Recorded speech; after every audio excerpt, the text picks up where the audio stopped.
नमस्कार दोस्तों, उत्तर प्रदेश के मुख्यमंत्री योगी आदित्यनाथ ने राज्य में 25 से 27 मार्च तक 3 दिवसीय विकास उत्सव आयोजित करने की घोषणा की है। इस उत्सव का आयोजन हर जिले के मुख्यालय पर किया जाएगा, जहां डबल इंजन सरकार द्वारा अब तक किए गए विकास कार्यों को प्रदर्शित किया जाएगा। मुख्यमंत्री ने बताया कि आयोजन किसानों, युवाओं, महिलाओं, कारीगरों और उद्यमियों के उत्थान पर केंद्रित रहेगा। इसमें कृषि सुधारों, रोजगार के अवसरों, महिला सशक्तिकरण, कारीगरों और शिल्पकारों के समर्थन तथा बुनियादी ढांचे के विकास से जुड़ी योजनाओं को प्रमुखता से पेश किया जाएगा।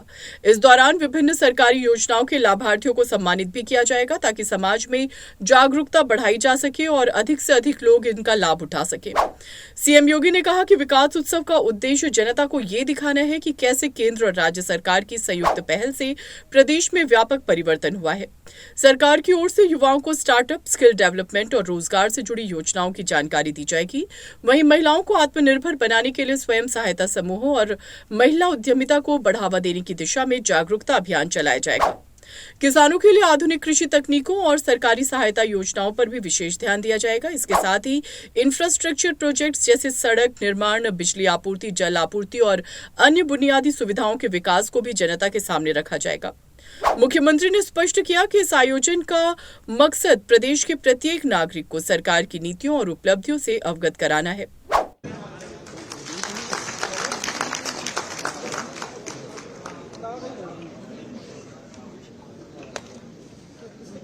मित्रों,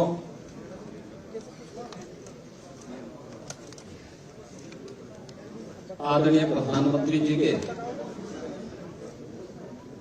प्रेरणादायी मार्गदर्शन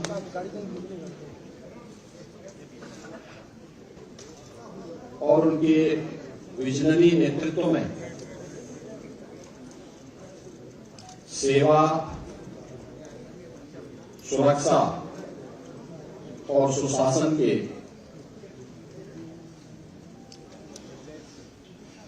उत्तर प्रदेश की डबल इंजन सरकार के आज 8 वर्ष पूरे होने जा रहे हैं। इस अवसर पर भारतीय जनता पार्टी एनडीए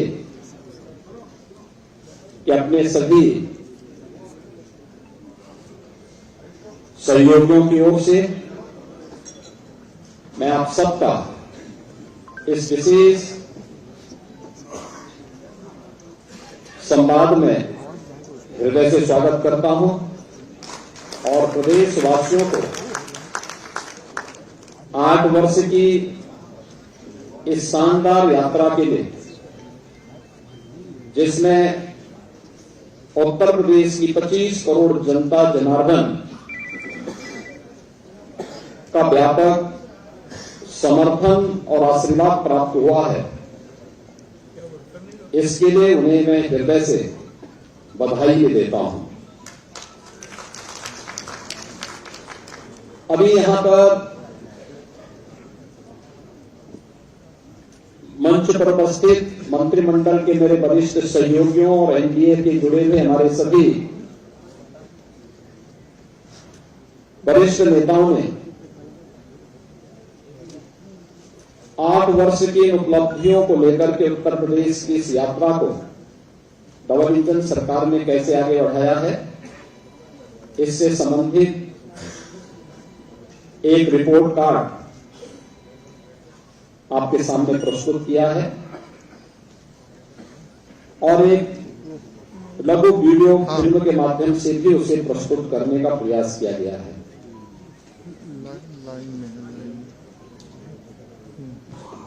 25, 26 और 27 मार्च को प्रत्येक जिला मुख्यालय पर डबल इंजन की सरकार की, केंद्र की सरकार और राज्य की सरकार के द्वारा समग्र विकास के जिन क्षेत्रों में कार्य किया गया है,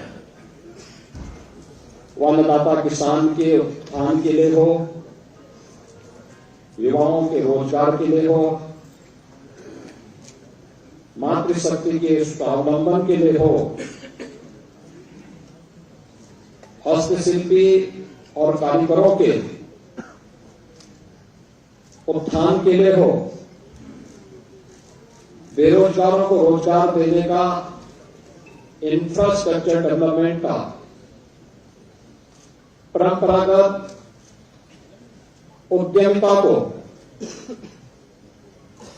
नए स्किल के साथ आगे बढ़ाने का, इन सभी अलग अलग सेक्टर में क्या क्या कार्य हुए हैं, इन 3 दिवसीय विकास उत्सव के माध्यम से जनपद के अंदर उस सभी सेक्टर से जुड़े हुए जो लाभार्थी हैं, जो युवा हैं, जो मातृशक्ति है,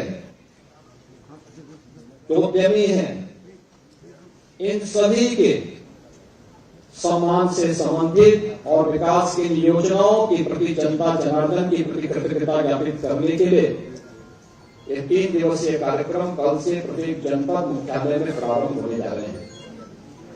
और इसीलिए मैंने आज आवश्यक समझा कि अपने सहयोगियों के साथ हम इस संवाद के माध्यम से आपके सामने 8 वर्षों की इस यात्रा के बारे में बताएं।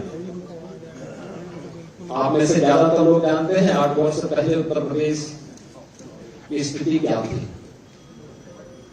उत्तर प्रदेश की पहचान क्या थी, उत्तर प्रदेश की अर्थव्यवस्था और उत्तर प्रदेश का इंफ्रास्ट्रक्चर क्या था, ये किसी से छुपा हुआ नहीं है। ये वही उत्तर प्रदेश है जिसके सामने पहचान का संकट था। ये वही उत्तर प्रदेश है जहां पर किसान आत्महत्या करता था, युवा पहचान के लिए मुहताज था, बेटी और व्यापारी असुरक्षित थी। ये वही उत्तर प्रदेश है जिसने दंगों के माध्यम से बिगड़ती हुई अपनी अर्थव्यवस्था को देखा है, झेला है। अराजकता के तांडव को किस हद तक अव्यवस्थित क्या कर दिया गया था, इन सभी बातों को उत्तर प्रदेश ने देखा है, झेला है। लेकिन प्रदेश वही, तंत्र वही, केवल सरकार बदलने से कैसे व्यापक परिवर्तन लाया जा सकता है, यह इन 8 वर्षों में उत्तर प्रदेश की जनता जनार्दन ने महसूस किया होगा, हर तबके के लोगों ने महसूस किया होगा। इन 8 वर्षों में जनता जनार्दन के लिए भारतीय जनता पार्टी और एनडीए की ओर से जो कार्यक्रम तय किए गए, उनका प्रभावी क्रियान्वयन किस रूप में हुआ है, या आज इसी से आप देख सकते हैं कि जो उत्तर प्रदेश 8 वर्ष पहले बीमारू राज्य माना जाता था, देश के विकास का बैरियर माना जाता था, जिस उत्तर प्रदेश को 8 वर्ष पहले केवल एक श्रम शक्ति के रूप में लोग जानते थे, आज वही उत्तर प्रदेश 8 वर्ष बाद देश की अर्थव्यवस्था ग्रोथ इंजन बनकर के उभरा है। आज वही उत्तर प्रदेश 8 वर्ष की इस यात्रा के दौरान देश के अंदर अर्थ पुंज बनकर के उतरा है, अर्थ शक्ति के रूप में उभरा है। आज यही उत्तर प्रदेश प्रत्येक सेक्टर में जो देश के विकास का एक बैरियर माना जाता है, वही उत्तर प्रदेश देश के विकास का ब्रेक थ्रू बनकर के उसको एक नई दिशा देने के लिए हर एक सेक्टर में आगे बढ़ता हुआ दिखाई दे रहा है। खासतौर पर अगर मैं एग्रीकल्चर सेक्टर की ही बात करूं, 2017 के पहले उत्तर प्रदेश के अंदर ये क्षेत्र पूरी तरह उपेक्षित था। हम लोगों ने हमेशा इस बात को माना है कि विकास की जो ये अवधारणा है, हमें पहले अपने उन सेक्टर को चिन्हित करना पड़ेगा जिसमें हमारे लिए सबसे आसान और सबसे महत्वपूर्ण संभावना है। उत्तर प्रदेश प्राचीन काल से ही इस दिशा में 2 सेक्टर में बहुत आगे बढ़ करके काम करने वाला राज्य रहा है। इसमें एक कृषि प्रधान देश, प्रकृति और परमात्मा के असीम कृपा का यह प्रदेश, अत्यंत उर्वरा भूमि, पर्याप्त मात्रा में जल संसाधन, हमारे पास एक बड़ी आबादी यहां निवास करती है। इन सबको उचित और व्यवस्थित नियोजित करके हम देश के लिए खाद्यान्न उत्पादन का एक बास्केट बनकर के उभर सकते थे। तकनीक का उपयोग करके किसानों की आमदनी को कई गुना आगे बढ़ा सकते थे। लेकिन 17 के पहले उत्तर प्रदेश का किसान आत्महत्या कर रहा था। 17 के पहले उत्तर प्रदेश के अंदर कृषि सेक्टर में एक वीरानी छाई हुई थी। लेकिन इन 2017 के बाद ये डबल इंजन की सरकार ने जो व्यापक परिवर्तन किए हैं वह हम सबके सामने है। आपने देखा होगा जो कृषि की दर थी उत्तर प्रदेश में, वह 2016-17 तक केवल 5% के आसपास थी। आज बढ़कर के 13.5% से अधिक हुई है। और उत्तर प्रदेश की जीडीपी में इसके कारण 28% की बढ़ोतरी आज देखने को मिल रही है। और इसकी शुरुआत हमारी कैबिनेट ने, पहले ही कैबिनेट ने की थी। प्रदेश के अंदर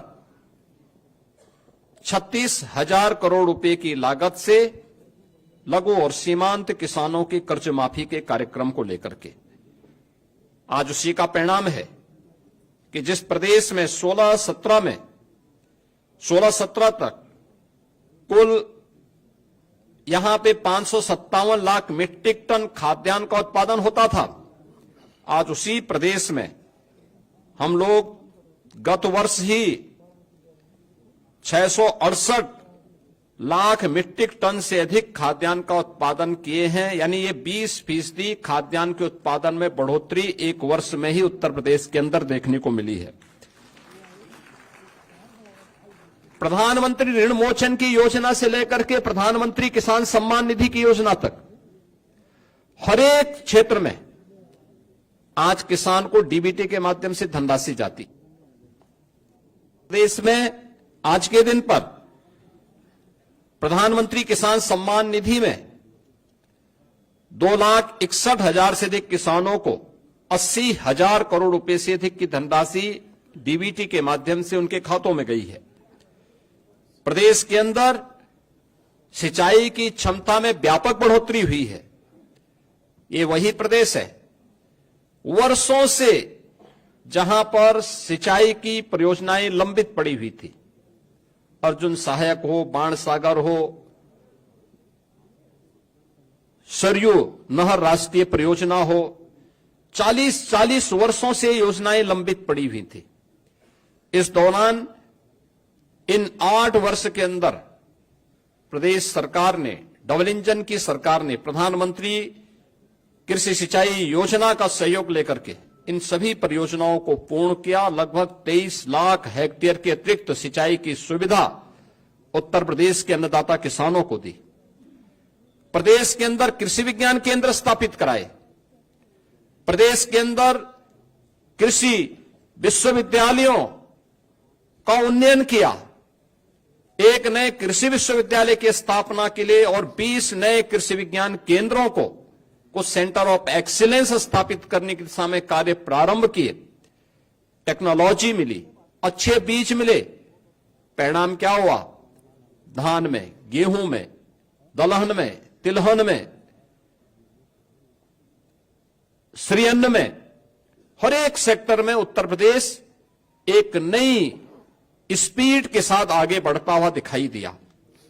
इसकी झलक मैं इसी बात से आपको देता हूं कि उत्तर प्रदेश में 2017 के पहले जो चीनी उद्योग लगभग बंदी के कगार पर था, अनुमान करिए व्यापक आंदोलन चलते थे, किसान अपने खेतों में आग लगाता था,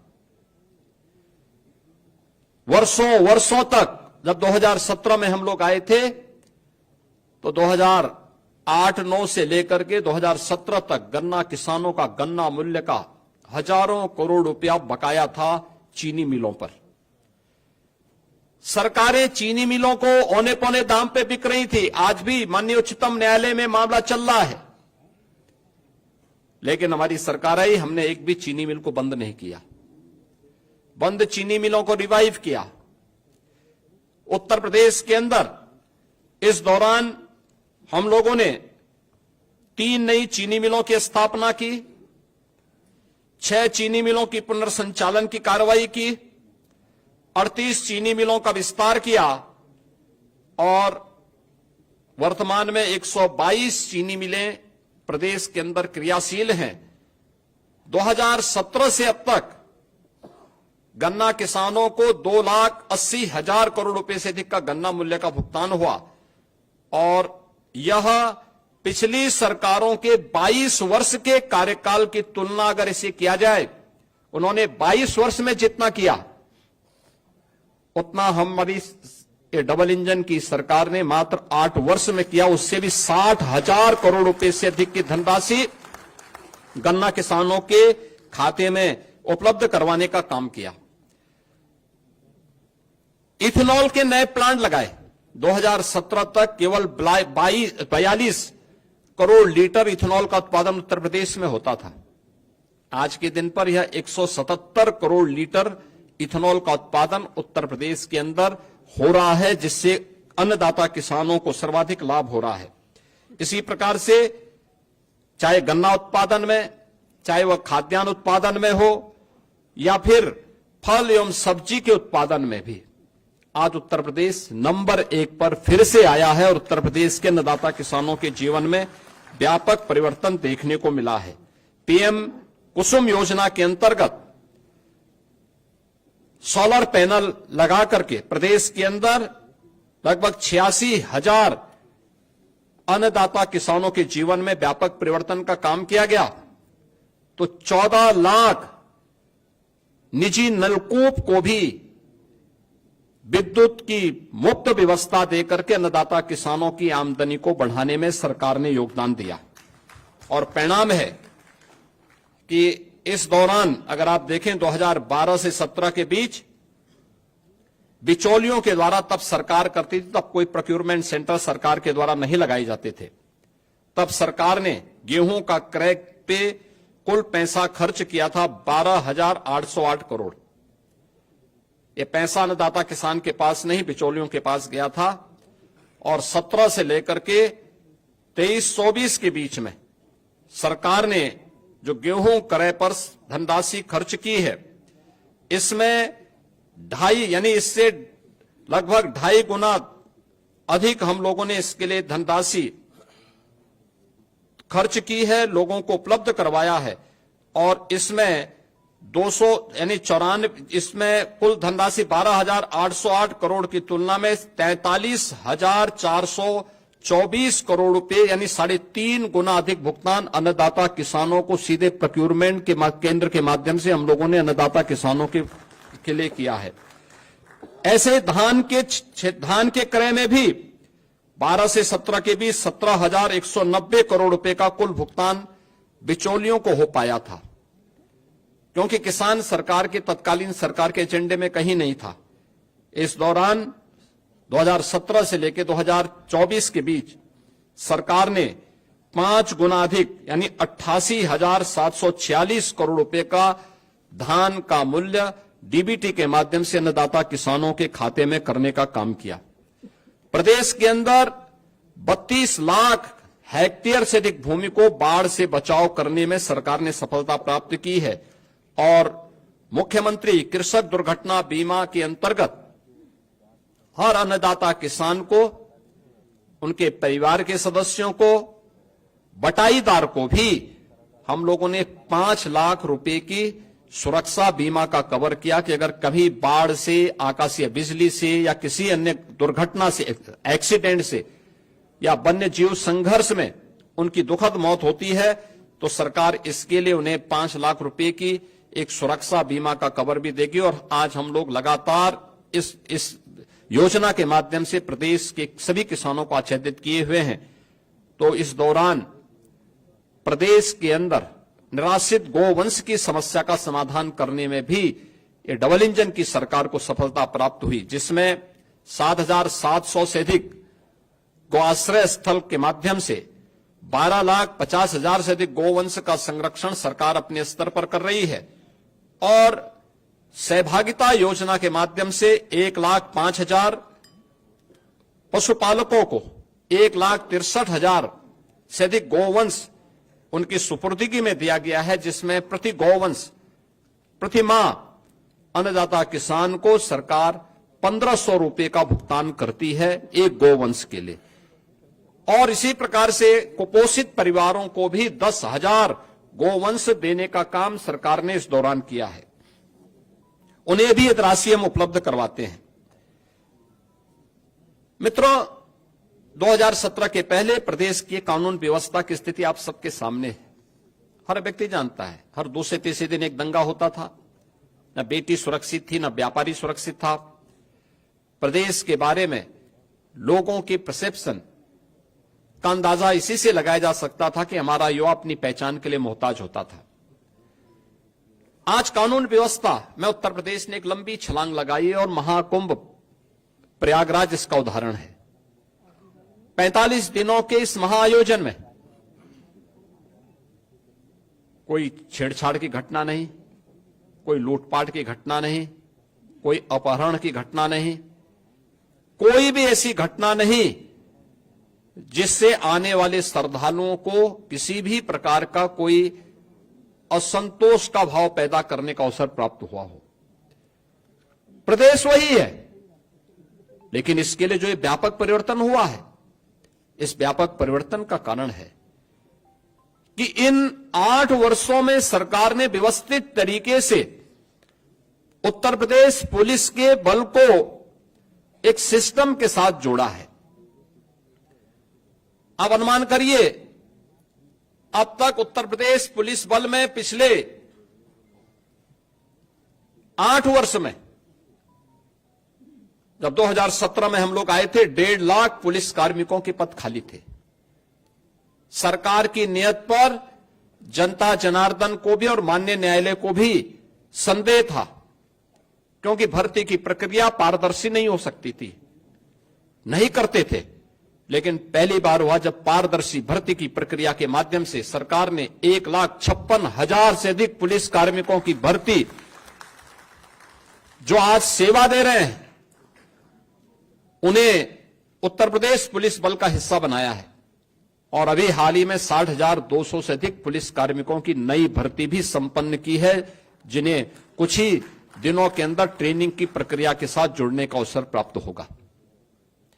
यानी आप अनुमान कर सकते हैं कि 2,16,000 से अधिक केवल पुलिस कार्मिक अकेले उत्तर प्रदेश पुलिस बल में भर्ती हुए हैं।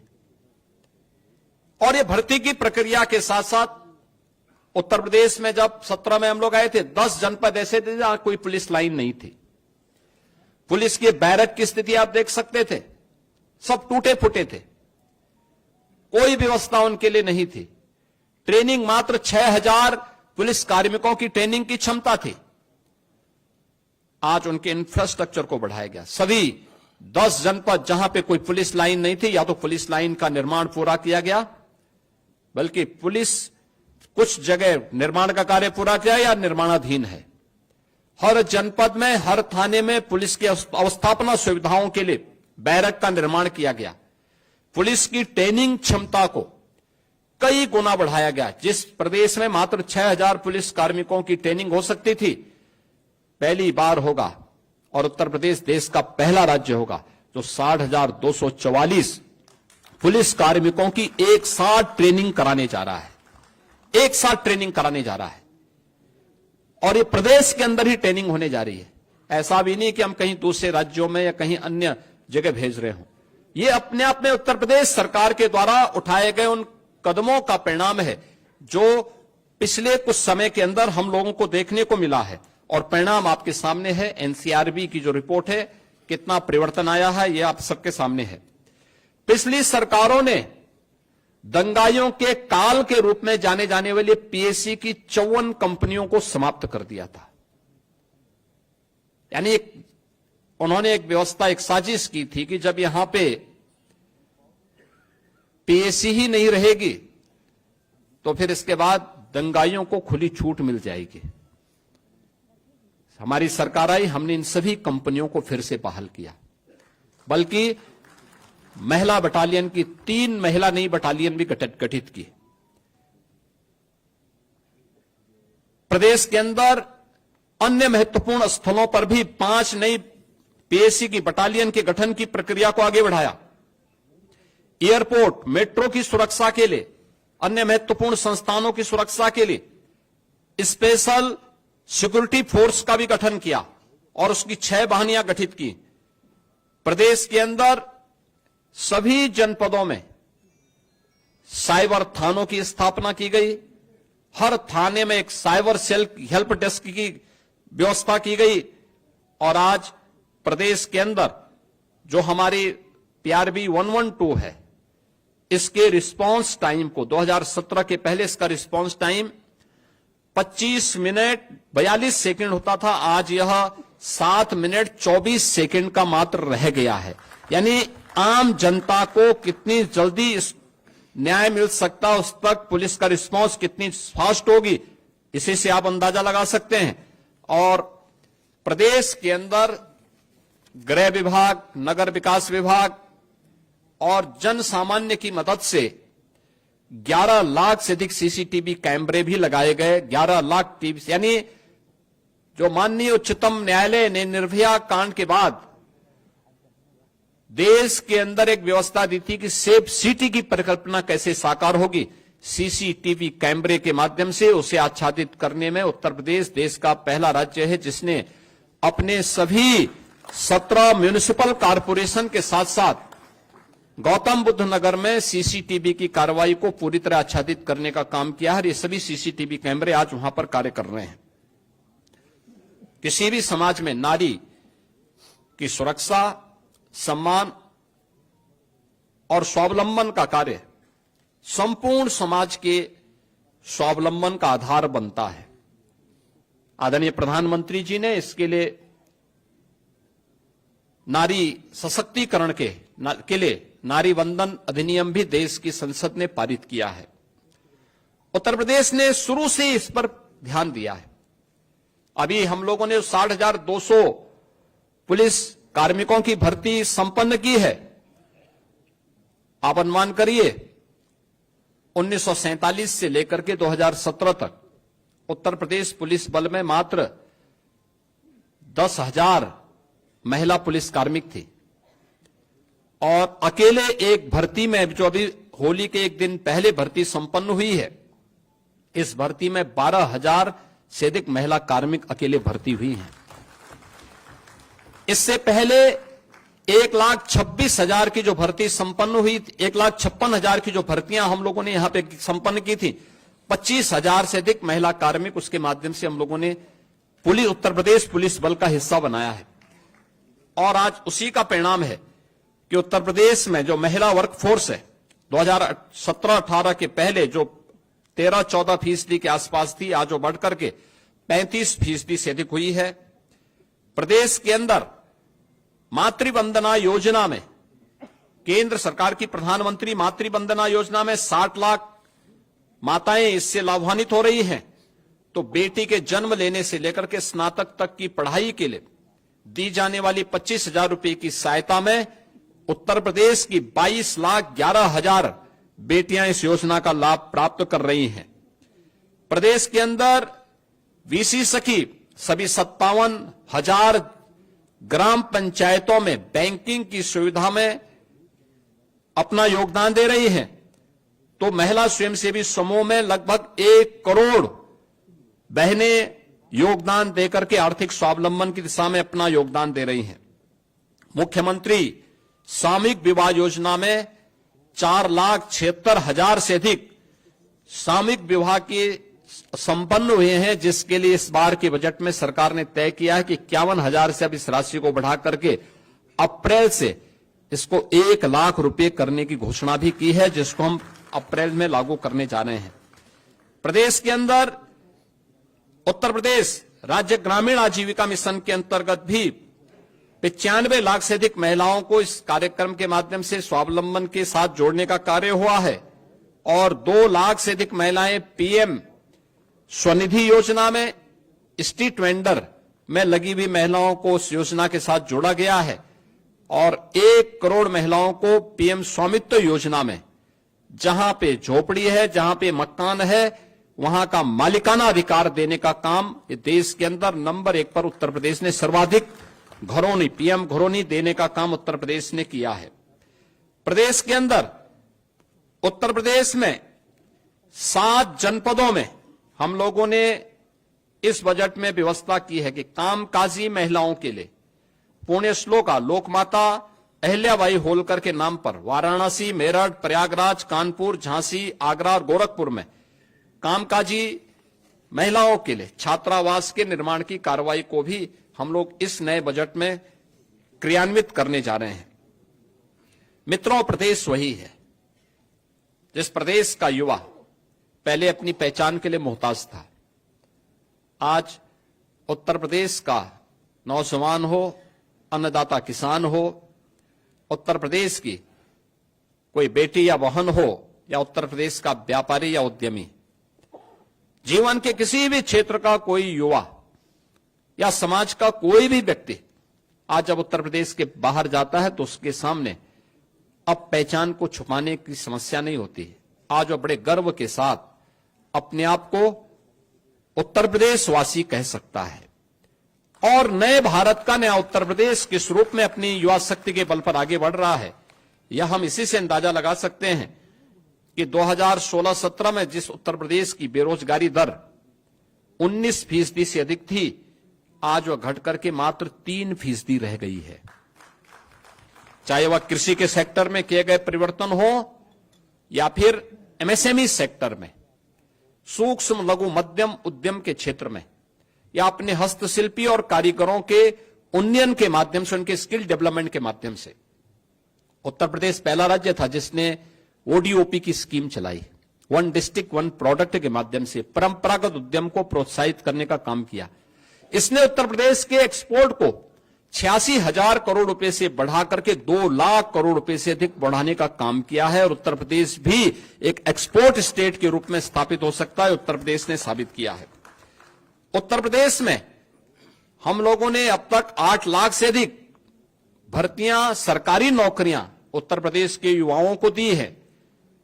एमएसएमई सेक्टर में 2 करोड़ से अधिक युवा इनके साथ यहां पे या तो नौकरी या स्वतः रोजगार के साथ जुड़ा है और साथ साथ निवेश की जो व्यापक संभावनाएं उत्तर प्रदेश के अंदर बनी है, इनमें भी उत्तर प्रदेश ने बड़े पैमाने पे उत्तर प्रदेश के युवाओं को इसके साथ जोड़ने का काम किया है।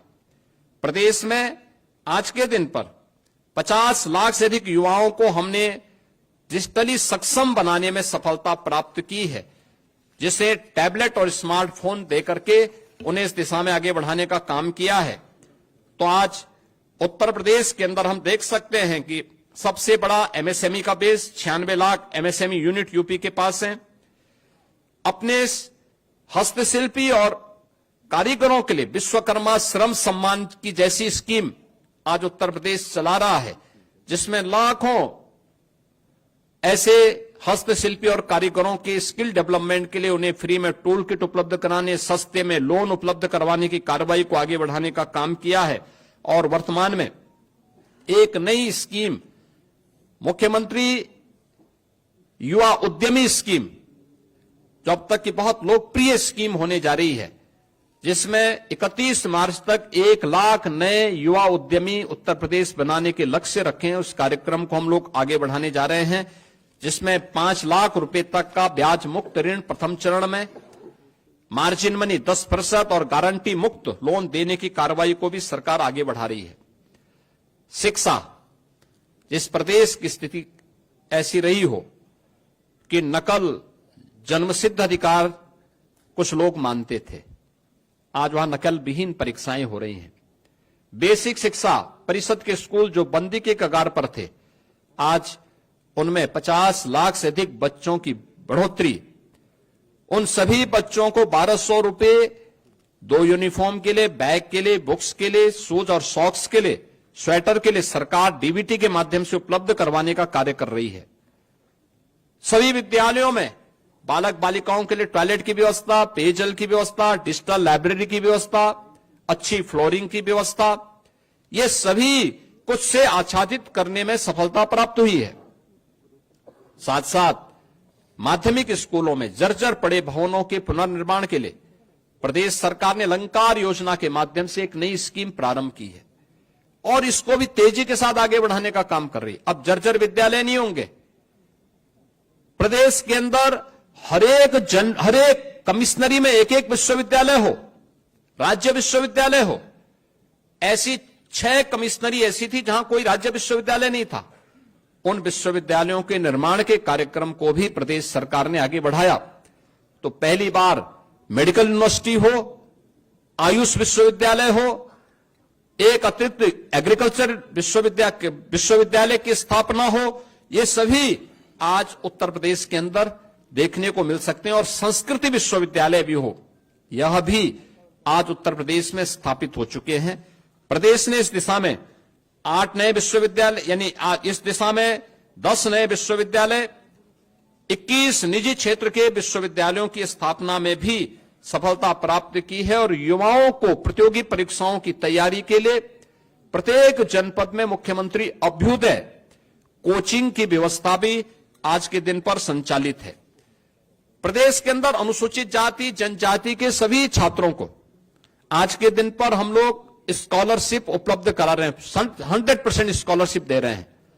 और ओबीसी के भी छात्रों को 2017 तक मात्र 1200 करोड़ रुपए की स्कॉलरशिप मिल पाती थी, आज वो बढ़कर के 2500 करोड़ रुपए सरकार ने किया है, जिससे हर उस बच्चे को जो उसकी पात्रता की श्रेणी में आता उसको स्कॉलरशिप से जोड़ा जा सके। आज उसमें भी सरकार को सफलता प्राप्त हुई है। उत्तर प्रदेश ने गरीब कल्याण के क्षेत्र में ये डबल इंजन की सरकार ने एक लंबी छलांग लगाई है।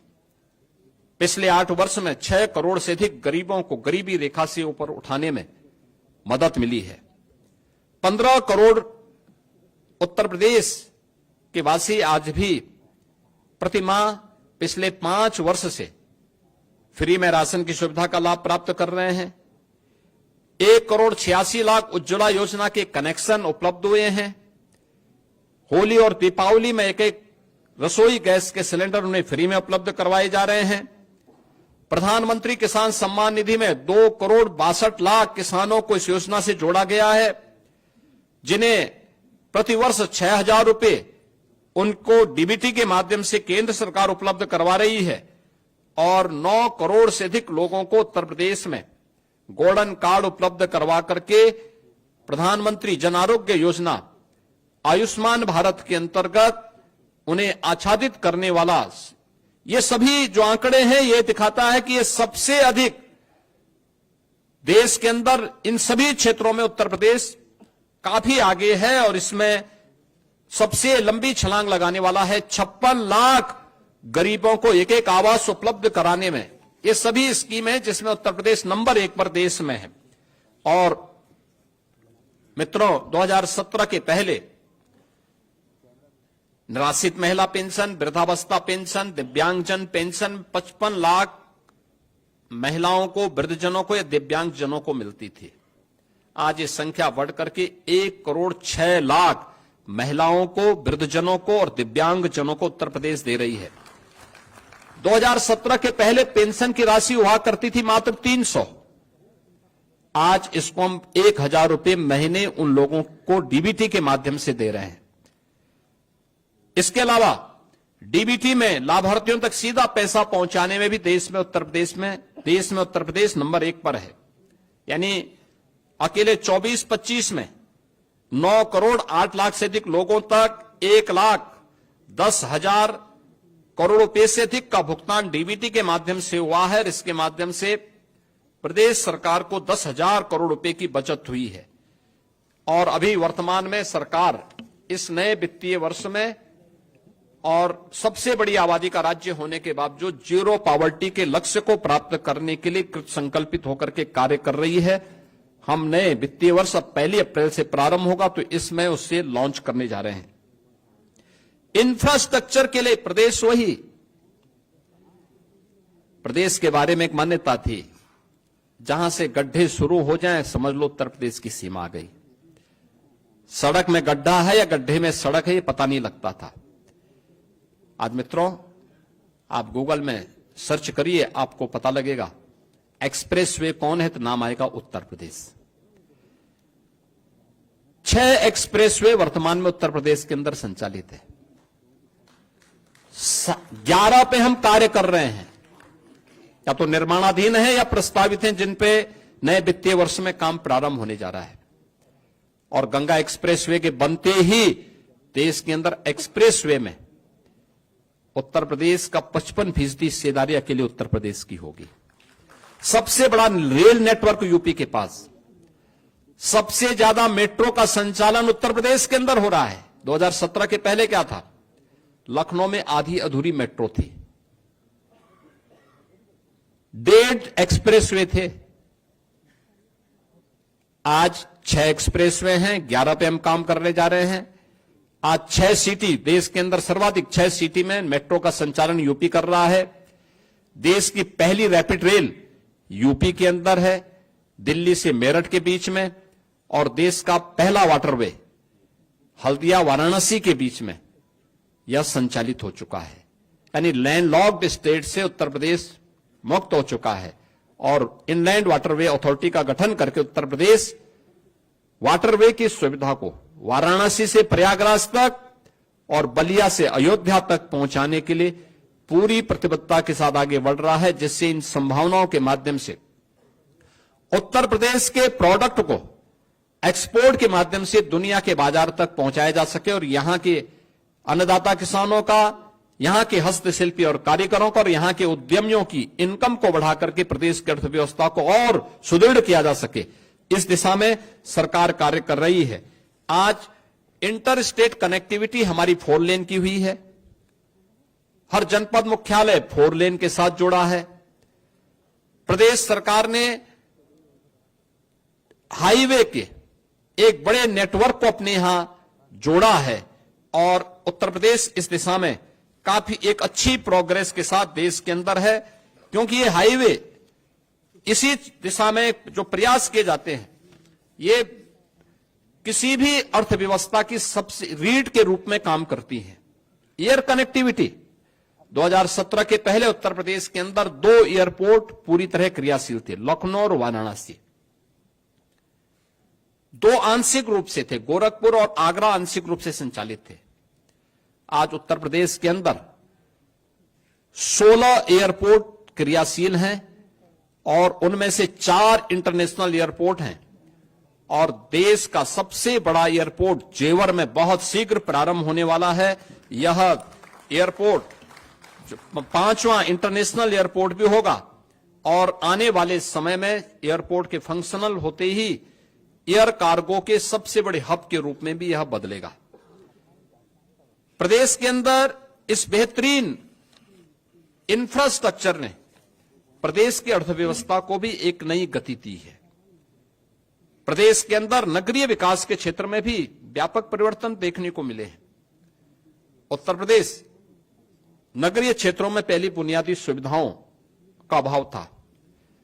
देश के अंदर 2016-17 के अंदर जब स्वच्छता सर्वेक्षण हुए थे तो देश के अंदर 100 में से 10 सबसे गंदे शहर यूपी के थे। जहां देखो गंदगी का अंबार था, न बिजली थी, न पानी थी, न कनेक्टिविटी थी, न सुरक्षा थी। आज उत्तर प्रदेश के अंदर केंद्र सरकार की मदद से आदरणीय प्रधानमंत्री जी ने 10 सिटी को स्मार्ट सिटी के रूप में और राज्य स्मार्ट सिटी मिशन के अंतर्गत 7 अन्य सिटी को स्मार्ट सिटी मिशन के अंतर्गत लेकर 17 म्युनिसिपल कॉरपोरेशन को हम लोगों ने स्मार्ट सिटी के रूप में विकसित किया है। और ये स्मार्ट ही नहीं, इन्हें सेफ सिटी भी बनाया है। आईटीएमएस भी यहां काम कर रहा है। सरकार ने इस बार के बजट में व्यवस्था दी है कि हर जिला मुख्यालय की नगर पालिका को या नगर निकाय को हम लोग स्मार्ट सिटी के रूप में विकसित करने का काम करेंगे। इस बार के बजट में हमने इसके लिए धनराशि भी उपलब्ध करवाई है। प्रदेश के अंदर आज एक नए विकास के कॉन्सेप्ट को एनसीआर नेशनल कैपिटल रीजन की तर्ज पर प्रदेश के अंदर अलग अलग क्षेत्रों में हम लोगों ने स्टेट डेवलपमेंट रीजन को डेवलप करने की एक दिशा में एक आगे बढ़ाने की कार्रवाई की है। जैसे लखनऊ में स्टेट कैपिटल रीजन, लखनऊ और उसके आसपास के क्षेत्र को लेकर, वाराणसी में वाराणसी और उसके आसपास के क्षेत्र को लेकर, कानपुर में कानपुर और उसके आसपास के क्षेत्र को लेकर के ये डेवलपमेंट रीजन बनाने, जिससे व्यवस्थित और नियोजित विकास को हम वहां पे आगे बढ़ा सकें। उसके एक मास्टर प्लान के माध्यम से वहां के नागरिकों के जीवन में व्यापक आमूलचूल परिवर्तन करके उनकी आय को कई गुना बढ़ा सकें, इस दिशा में कार्य करना सरकार ने प्रारंभ किया है। और देश की पहली रोपवे सेवा वाराणसी में अगले कुछ महीनों के अंदर हम प्रारंभ करने जा रहे हैं। यह नगरीय परिवहन की एक बेहतरीन सुविधा होगी जो वाराणसी में प्रारंभ होने जा रही है। प्रदेश के अंदर विद्युतीकरण के लक्ष्य को भी हर व्यक्ति को उसकी ऊर्जा की आवश्यकता के अनुरूप, विद्युतीकरण की आवश्यकता के अनुरूप उन्हें ये सुविधा प्राप्त हो, इसके लिए भी डबल इंजन की सरकार ने व्यापक परिवर्तन किए हैं। खासतौर पर 1947 से लेकर के 2017 तक 1,28,494 मजदूरों तक बिजली पहुंचाई गई थी और इस दौरान अकेले 8 वर्ष के अंदर यह संख्या बढ़कर के 1,28,000 से बढ़कर के 2,49,818 यानी 1,21,000 मात्र हम लोगों ने 8 वर्ष में उन मजदूरों तक विद्युतीकरण का कार्य पूरा किया है। 12 से 17 के बीच में केवल 8,44,000 विद्युत कनेक्शन उपलब्ध करवाए गए। 8,44,000 विद्युत कनेक्शन 12 से 17 के बीच, और इस दौरान इन 8 वर्षों में 1,65,00,000 गरीबों को निःशुल्क विद्युत के कनेक्शन उपलब्ध करवाए गए। पहले बिजली आती नहीं थी और आज ग्रामीण क्षेत्र में 18 घंटे, तहसील मुख्यालयों में 20 घंटे और जनपद मुख्यालयों में 24 घंटे विद्युत की आपूर्ति प्रदेश सरकार के द्वारा 2017 से निरंतर की जा रही है। पावर जनरेशन के लिए भी सरकार ने अनेक कदम उठाए हैं। खासतौर पर नए जनरेशन प्लांट घाटमपुर में 660 मेगावाट की 3 नई यूनिट यह स्थापित हो रही हैं। लगभग कार्य पूरा हो चुका। पनकी में 660 मेगावाट की विद्युत उत्पादन का कार्य ये कंप्लीट हो चुका है। सोनभद्र ओबरा में 660 मेगावाट की 2 यूनिट यहां पर क्रियाशील होने वाली है और जवाहरपुर एटा में भी 660 मेगावाट की 2 यूनिट कंप्लीट हो चुके हैं, कार्य होने जा रहा है। और प्रयागराज मेजा में 800 मेगावाट की 3 नई यूनिट के निर्माण के कार्यक्रम के साथ हम एनटीपीसी के साथ मिलकर के इस कार्यक्रम को आगे बढ़ा रहे हैं। यह जनरेशन कि इतना विद्युत का उत्पादन जिस राज्य में केवल इससे पहले 2017 के पहले कुल 6,000 मेगावाट की विद्युत की आपूर्ति राज्य अपने सोर्स से कर पा रहा था, आज उससे ज्यादा विद्युत का उत्पादन के साथ साथ हम लोग पीक आवर में 33,33,000 मेगावाट की बिजली की आपूर्ति प्रदेशवासियों को हम लोग कर रहे हैं। वर्तमान में प्रदेश सरकार कर रही है। मित्रों, सौर ऊर्जा के क्षेत्र में भी 2017 के पहले अगर हम देखें तो मात्र 228 मेगावाट की परियोजना उत्तर प्रदेश के अंदर क्रियाशील थी और इन 8 वर्षों में हम लोगों ने 2653 मेगावाट क्षमता की सौर ऊर्जा उत्पादन की है। वर्तमान में बुंदेलखंड में ग्रीन एनर्जी कॉरिडोर के माध्यम से 4,000 मेगावाट के सोलर पार्क की स्थापना की जा रही है और अगले 5 वर्ष के अंदर 22,000 मेगावाट की एक ग्रीन एंड क्लीन एनर्जी बनाने के लिए सरकार पूरी प्रतिबद्धता के साथ काम कर रही है। औद्योगिक विकास, ईज ऑफ डूइंग बिजनेस में उत्तर प्रदेश 2017 के पहले 14वें स्थान पे था। आज देश का टॉप अचीवर स्टेट के रूप में उत्तर प्रदेश बना हुआ है। मित्रों, यह सब संभव हो पाया है आदरणीय प्रधानमंत्री जी की प्रेरणादायी मार्गदर्शन में। रिफॉर्म, परफॉर्म एंड ट्रांसफॉर्म की जो उनकी पॉलिसी थी, जो मंत्र है, 33 सेक्टोरियल पॉलिसीज बनाने वाला देश का पहला राज्य है। सिंगल विंडो सिस्टम में 500 से अधिक एमओसी एक ही प्लेटफॉर्म पे उपलब्ध कराने वाला राज्य है। और एमओयू होने के बाद उसकी मॉनिटरिंग भी डिजिटली हम कर सकते हैं, सिंगल विंडो के माध्यम से कर सकते हैं। यह करने वाला राज्य है। न केवल व्यक्ति बल्कि उसकी पूंजी की सुरक्षा की गारंटी लेने वाला राज्य है। और उसी का परिणाम है कि 15 लाख करोड़ रुपए से अधिक की निवेश की परियोजनाओं को जमीनी धरातल पर उतारने वाला देश का एक महत्वपूर्ण राज्य बनकर के उत्तर प्रदेश आगे बढ़ा है। और उत्तर प्रदेश की संभावना बताती है कि आने वाले समय में उत्तर प्रदेश देश के अंदर सबसे अधिक इस फील्ड में काम करने, निवेशकों को आकर्षित करने वाले एक ड्रीम डेस्टिनेशन बनकर के उत्तर प्रदेश देश के अंदर उभरा है। चिकित्सा और स्वास्थ्य के क्षेत्र में भी राज्य सरकार ने अनेक महत्वपूर्ण पहल की है। याद करिए, 2017 के पहले केवल 12 government medical college Uttar Pradesh के अंदर बन पाए थे।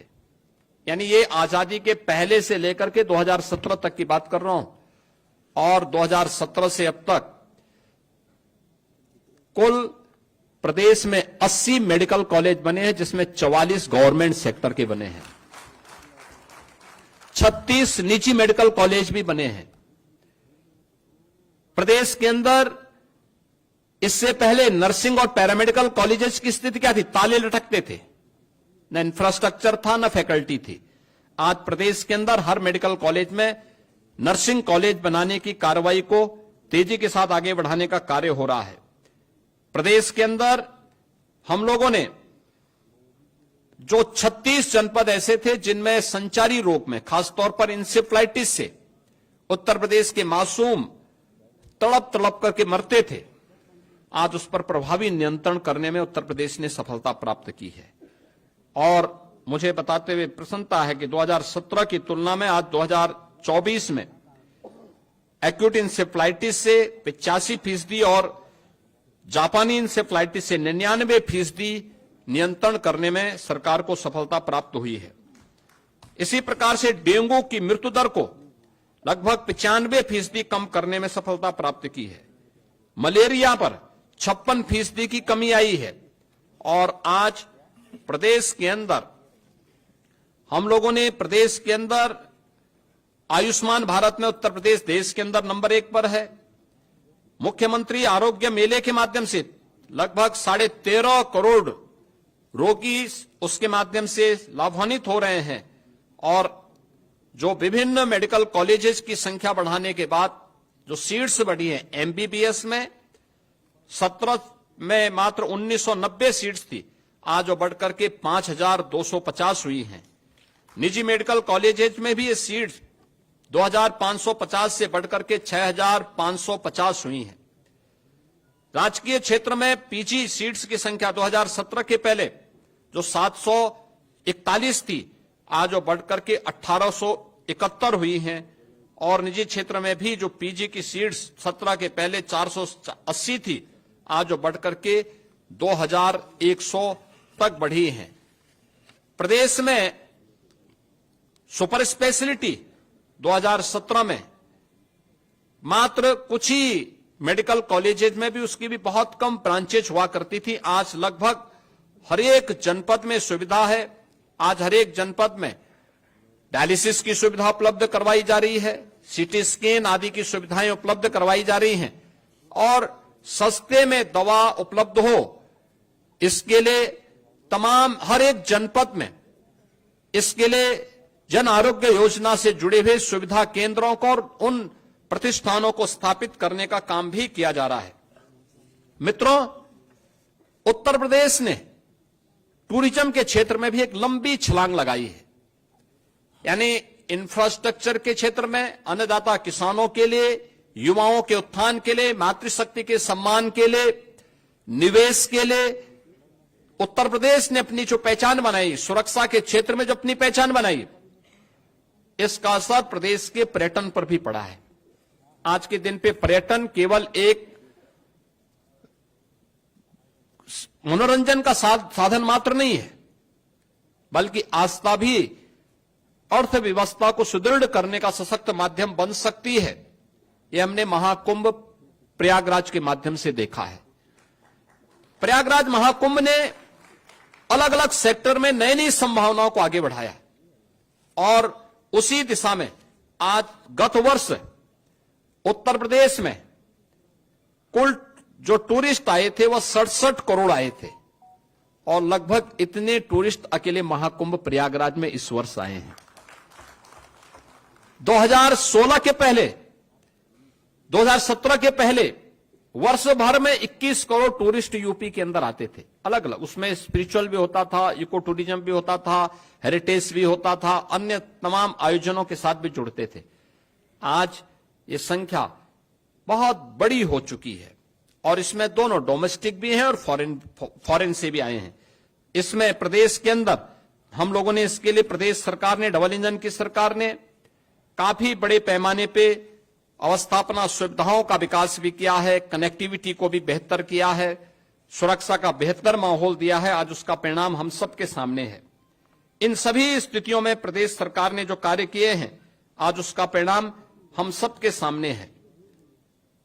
उत्तर प्रदेश की अर्थव्यवस्था देश के अंदर जो 2017 के पहले 6-7वें स्थान पर थी, आज देश की नंबर 2 अर्थव्यवस्था बनकर के उत्तर प्रदेश उभरा है। 2017 के पहले राजकोष खाली था, अन्नदाता किसान बदहाल था, आत्महत्या कर रहा था, कर्मचारियों में व्यापक असंतोष था। सरकार के पहले ही 2 फैसले थे, अन्नदाता किसानों का, लघु और सीमांत किसानों का कर्ज माफ करना है और अपने कर्मचारियों को 7th पे कमीशन की रिपोर्ट को लागू करना है। याद करिए, जब राजकोष खाली रहा होगा तब सरकार ने कैसे इस प्रकार के कदम उठाए होंगे उत्तर प्रदेश जैसी बड़ी आबादी के राज्य में। लेकिन आज वह कदम उठाने में सरकार को सफलता प्राप्त हुई। हम लोगों ने 2017 में ही ऋण माफी के कार्यक्रम को भी किया, अपने अन्नदाता किसानों की जीवन में खुशहाली लाने का भी काम किया और 15 लाख कर्मचारियों को 7th पे कमीशन की सुविधा के साथ जोड़ने में भी सफलता प्राप्त की।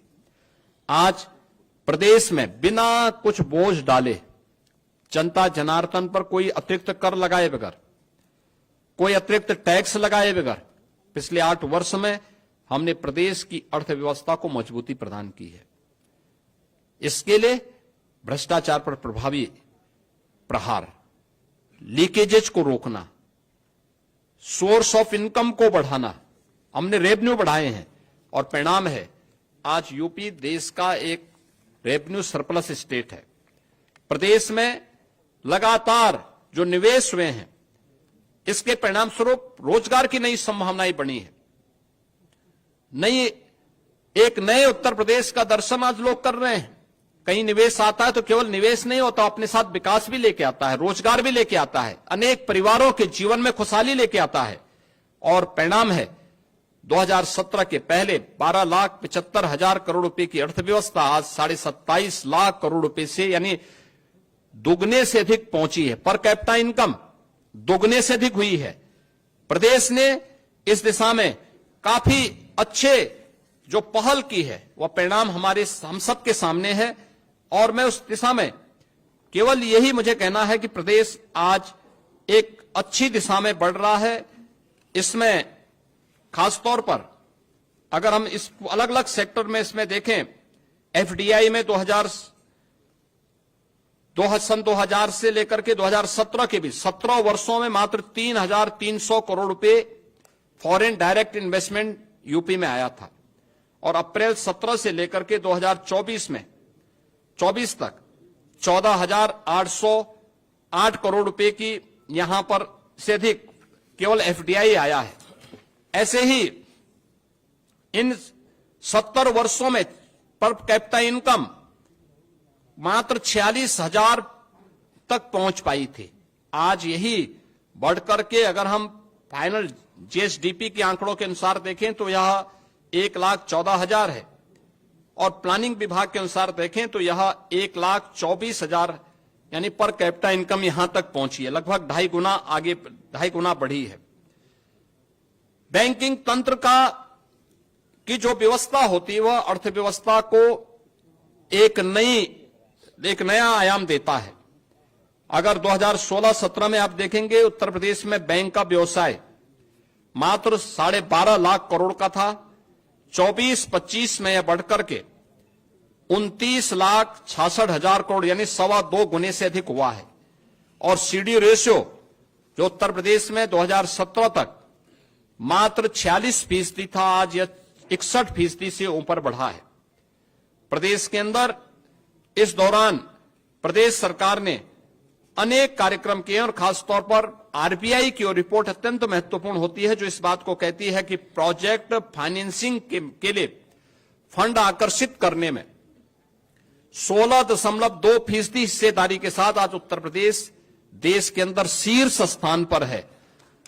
प्रदेश के अंदर अगर आप देखेंगे तो 132 कंपनियों ने केवल बॉम्बे स्टॉक एक्सचेंज में उत्तर प्रदेश की हैं जिन्होंने वहां पे अपना पंजीकरण कराया है, और जिनका मार्केट कैपिटल 3,61,162 करोड़ रुपए से अधिक का है। तो प्रदेश के अंदर 2017 तक कुल 13,000 फैक्ट्रियां पंजीकृत थी। आज इनकी संख्या इन 8 वर्ष में यानी 13,070 वर्षों में, और अगर 8 वर्ष में आप देखें तो इनकी संख्या बढ़कर के 26,900 से अधिक हो चुकी है। यह संख्या बताती है कि उत्तर प्रदेश एक अच्छी दिशा में आगे बढ़ा है। ये जो कुछ भी हुआ है, ये जो आज यूपी का परसेप्शन बदला है, ये जो कुछ भी आज परिवर्तन हर एक सेक्टर में आज हम सबको देखने को मिल रहा है, वह टीम भावना से, नेक नियति से, ईमानदार प्रतिबद्धता के साथ किए गए प्रयासों का परिणाम है।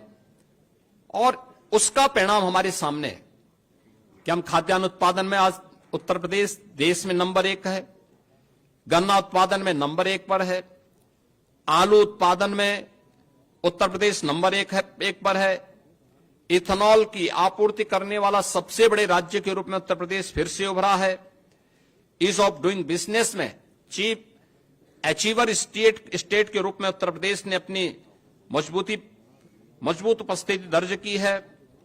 बैंकों से प्रोजेक्ट फाइनेंसिंग में भी उत्तर प्रदेश आज देश के अंदर शीर्ष स्थान पर है। आयकर रिटर्न भरने वालों की संख्या देश के अंदर नंबर 2 पर उत्तर प्रदेश है। जेम पोर्टल से सर्वाधिक खरीद फरोख्त करने वाले में राज्य उत्तर प्रदेश नंबर 1 पर है। कौशल विकास की नीति को लागू करने वाले राज्यों में उत्तर प्रदेश नंबर 1 पर है। सबसे अधिक एमएसएमई रखने वाला राज्य उत्तर प्रदेश है।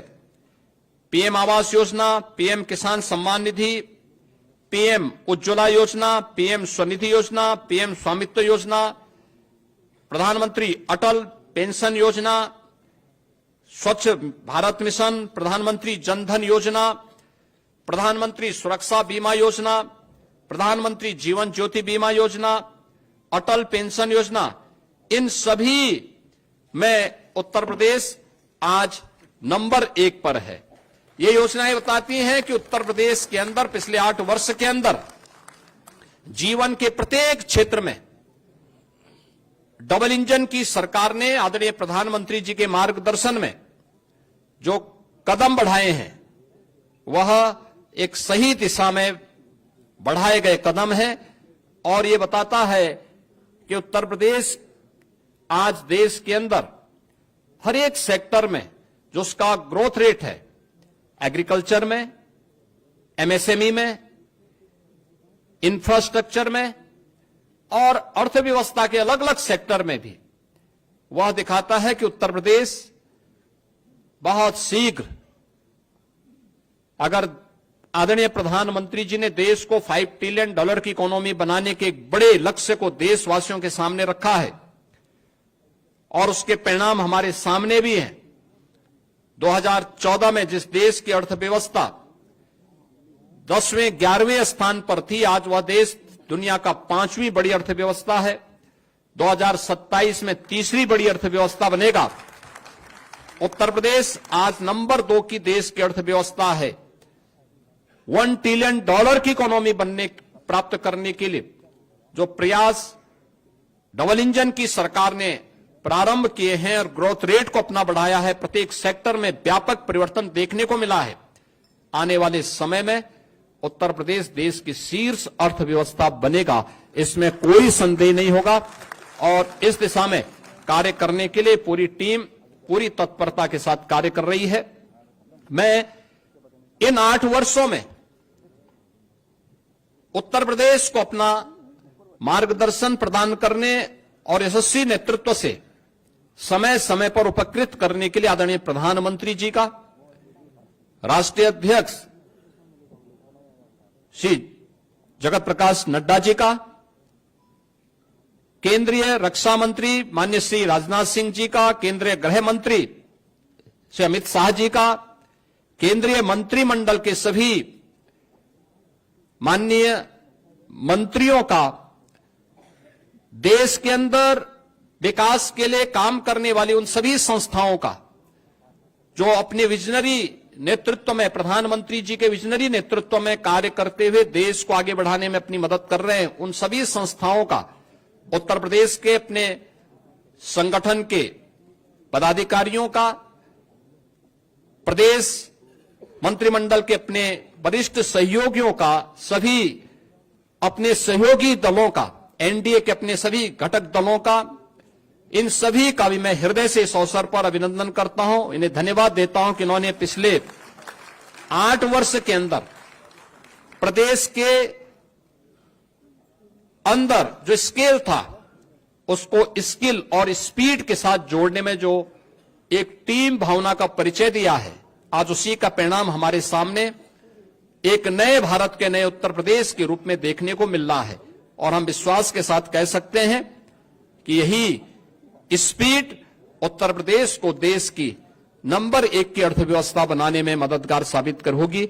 मैं एक बार फिर से प्रदेशवासियों का इस 8 वर्ष की शानदार यात्रा में योगदान के लिए उनका हृदय से अभिनंदन करते हुए बधाई देता हूं और विश्वास करता हूं कि 3 दिवसीय जनपदीय विकास उत्सव में उन सब की भागीदारी उत्तर प्रदेश के प्रत्येक जनपद में और अलग अलग सेक्टर में हुए विकास के कार्यों को जनता जनार्दन को देखने का अवसर प्राप्त होगा। मैं इसी के साथ आप सबको भी हृदय से धन्यवाद देता हूं जिन्होंने एक सकारात्मक पहल के माध्यम से सरकार की योजनाओं को आम जन तक पहुंचाने में मदद की है। बहुत बहुत धन्यवाद। बहुत बहुत धन्यवाद माननीय मुख्यमंत्री महोदय। और सबका साथ सबका विकास उत्कर्ष के 8 वर्ष, इनका लेखा जोखा आपके समक्ष रख रहे थे माननीय मुख्यमंत्री महोदय। हृदय की अतल गहराइयों से आपका आभार। और सब ताकि वे इसका अधिकतम लाभ उठा सके, उन्होंने कहा कि यूपी को नए भारत का अग्रणी राज्य बनाने के लिए सरकार लगातार काम कर रही है और ये उत्सव जनता को उसी विकास यात्रा का हिस्सा बनाने की दिशा में एक महत्वपूर्ण कदम होगा।